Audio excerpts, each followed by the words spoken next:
Alors, quand Xérès naît, quand il est petit, donc du coup, il est plutôt dans un environnement chiite. Vous avez, dans une page, j'avais mis le film Les Portes du Temps, donc ça ressemble un peu. Euh, et du coup, il, il se fait plein de...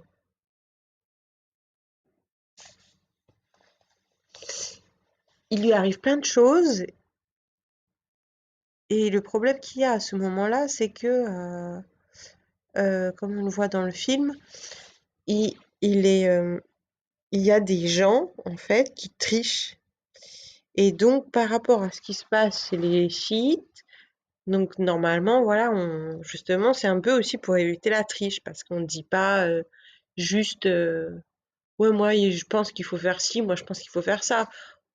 On a des pratiques, on a des notices, on a des conventions, voilà, on pose la question, on note, c'est labellisé, on regarde, en effet, il faut plus passer ce champ-là à l'aise, d'accord, on le fait, voilà, c'est quand même normé et je pense que c'est fait exprès aussi. Et sauf que quand il naît, donc ça fait déjà un moment hein, qu'il y a la religion chiite, il y a des tas de gens en fait qui trichent pour voler, donc c'est pour ça que j'ai appelé voleurs de palais pour voler. Donc, ils trompent ou ils mentent sur la valeur, sur la quantité de quelque chose. Mais voilà, ils dissimulent un défaut par un artifice. Et un artifice, euh, c'est c'est quelque chose qui est sans art. L'artifice, c'est pour ça que c'est pas hyper glorieux. Un artifice, c'est une œuvre sans art. Et factice, c'est sans savoir. Donc du coup, ils utilisent des choses sans art puisque finalement, ceux qui vont créer les chiites, c'est des machines finalement. Quand ils vont vouloir avoir plus de réponses, mais aussi recevoir plus que des morceaux de mots, ils avaient envie, voilà, pourquoi pas recevoir tout un bouquin. D'ailleurs, le mot en vient sur les planètes. Sauf que quand on va un petit peu dans le processus des machines ainsi que la programmation, on se rend compte que c'est les œuvres d'art hein, qui sont, on va dire, le diamant, on pourrait dire, de la machine, même s'il y a tout un tas d'autres choses, mais c'est bien l'art, l'œuvre d'art, le chef-d'œuvre, le chef d'œuvre, qui va créer vraiment une sorte d'automatisation. C'est pas le mal, c'est bien l'art. Et du coup, ils disent qu'ils trichent avec des artifices, ça veut dire que eux, par contre, ils utilisent des choses sans art pour fausser peut-être les machines.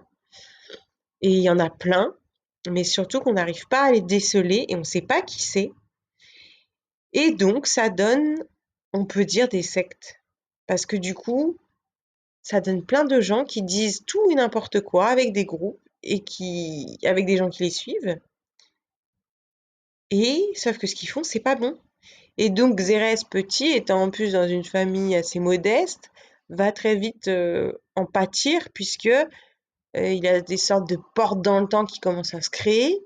Il est dans son salon tranquillement et tout à coup il y a une porte qui s'ouvre, il voit le passé, il y est presque aspiré. Que des trucs comme ça, alors que lui aspire à sa vie où il vit, je crois, à ce moment-là avec sa mère. Quand il est petit, il aspire à une vie tranquille et aller à l'école, faire du vélo, et il lui arrive toujours des trucs. Une fois, il veut aller à l'école et c'est carrément une sorte de mur de béton devant sa maison. Il peut pas sortir de chez lui. Et puis, très vite, du coup, il va être aspiré comme un petit peu les gens qui ont reçu l'éducation de la rue dans des tumultes comme ça, très jeune. C'est pour ça qu'il est prophète très jeune. C'est que très jeune, il va devoir s'y confronter et aller régler avec sorte d'armée du temps, comme on le voit dans les portes du temps, ces problèmes-là qui sont super bizarres pour nous parce que vous imaginez, enfin nous on en a aussi, genre pour payer les courses et tout. Mais là, vous vous réveillez, vous pouvez pas sortir de chez vous, par exemple, parce que vous avez une sorte de trou séquence qui donne dans le futur et que euh, et que du coup ça bloque l'entrée, des choses vraiment invraisemblables, mais je dirais pas surnaturellement positives, c'est-à-dire des licornes qui volent, des choses comme ça, des choses qui bloquent en fait surtout son éducation, puisque lui il doit aller à l'école, faire du vélo, voir ses camarades et puis aider sa mère à la maison, qu'en fait il lui arrive toujours des trucs et sauf qu'à un moment, ça en devient presque dangereux parce qu'on le voit dans les portes du temps, il se fait carrément aspirer. Et puis là, il est aspiré dans des endroits qui sont pas du tout son royaume. Et surtout qu'il retrouve plus sa mère qu'il est enfant et qu'il va devoir se battre comme ça pour retourner dans son présent. Ça, c'est un truc qui lui arrive petit, par exemple. Donc, en fait, c'était pas gagné, quoi. C'était pas du tout sympa. Et donc, il va comprendre que c'est parce que c'est de la triche et qu'il y a des gens qui disent qu'ils ont eu des messages ou qui en font des factices ou des fausses machines, que des choses comme ça, qui disent du coup, bah, il faut aller déménager à tel endroit parce que c'est Dieu qui me l'a dit. En plus que je vous dis que les gens ont peur par rapport, parce qu'il y a plein de déclins de royaume et puis ça en devient presque la mode avec ces sortes, j'imagine, des légendes urbaines, des rumeurs. Donc du coup, les gens s'y précipitent, ils réfléchissent pas trop, et ça crée des trucs de fou. Et en fait, c'est surtout les générations d'après qui les voient avant eux ont tellement la tête dans la boue qu'ils le voient pas. Et du coup, ils suivent comme ça parce qu'ils ont peur et que la personne a dit qu'ils avaient parlé à Dieu avec la machine, qu'ils avaient soi-disant des textes, ça, c'est des faux, et que c'est des trucs parce qu'ils les volent en fait, hein, tout simplement. C'est des voyous quoi qui font ça. Et eux, ils vont dedans, sauf que les enfants à ce moment-là qui sont censés prendre la suite du royaume normal, bah eux, ils se prennent tout dans la tête et ils vivent. Il y en a qui sont perdus dans les portes du temps, par exemple. Et eux ne voient rien du tout parce que ça crée des trous, ça crée n'importe quoi. Et je pense que ça crée la triche. Déjà, juste le fait de tricher, d'utiliser des fausses machines, tout ça, ça doit faire.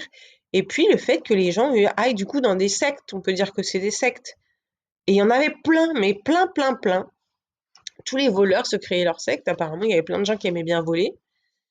Et voilà, et tu avais du coup bah, ce fossé en fait aussi entre les vrais, du coup, qui le pratiquaient vraiment, ces jeux spirituels, et puis cette arrivée de faux, quoi.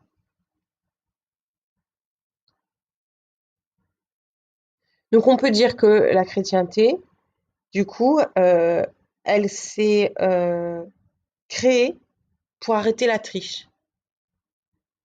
Ça, c'est et du coup, on peut être aussi proche du vol. Ça, c'est vrai parce que du coup, c'est de cette partie-là pour arrêter la triche, puisque c'était ça, hein, parce que sinon, la religion qu'ils avaient mis en place avec les jeux marchait très bien.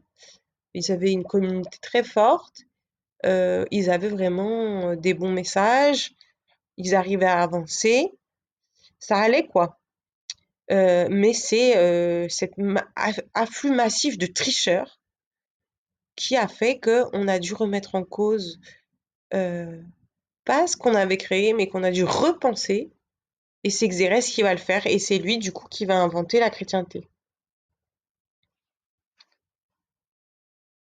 Donc comme ils disent, au nom du jeu, je vous arrête. Et on peut voir aussi aujourd'hui le regain des jeux, notamment les jeux éducatifs. On se rend compte à quel point déjà faire un jeu, c'est pas évident, mais que c'est de la richesse, que si on crée plein de jeux, et d'ailleurs, je rappelle que la Vierge Marie, elle a fait des études, elle a un master en pédagogie. Donc pédagogie, c'est bah, c'est l'art du jeu, et notamment pour la croissance des enfants, donc pour les suivre pendant leur croissance, pendant qu'ils passent de bébé à enfant, et puis pour les bébés aussi spécialisés. Donc on sait un thème quand même important et on voit aujourd'hui les quiz, les jeux télé, euh, tous les nouveaux jeux éducatifs, Montessori par exemple qui en vient, qui est donc une école de spiritisme, euh, qui prennent de la valeur parce qu'on se rend compte qu'en fait, au lieu d'énerver notre enfant, là je parle plus de l'éducation des enfants, euh, et de lui frapper la tête avec un bâton, que peut-être des fois un bon jeu suffit pour l'apprendre à lire et qu'en plus, ben, il s'amuse parce que le propre du jeu, c'est qu'on s'amuse. Et ben on se dit: «Ah, c'est peut-être bien», parce que peut-être qu'on va peut-être pas prendre 2, 3 ans à leur faire lire, à leur apprendre à lire. Peut-être qu'en un mois de jeu, avec des bons jeux, ça sera fait. Qu'on s'adapte à eux aussi, hein, qu'on étudie les enfants, comment ils sont et comment on leur parle. Et qu'après, ben, on pourra faire plus de choses avec eux, comme des projets, par exemple. Et donc ça, c'est un truc qu'on retrouve aussi dans le schisme, de rapidement, ils ont beaucoup de questions sur les enfants, leur croissance, pour rapidement pouvoir leur faire des projets intéressants, parce que d'après eux, ils pensent que c'est un des vecteurs, d'après eux, du déclin. Le fait que de ne pas mettre les enfants dans des projets d'envergure, de les faire juste étaler de 3 bouts de pâte à modeler.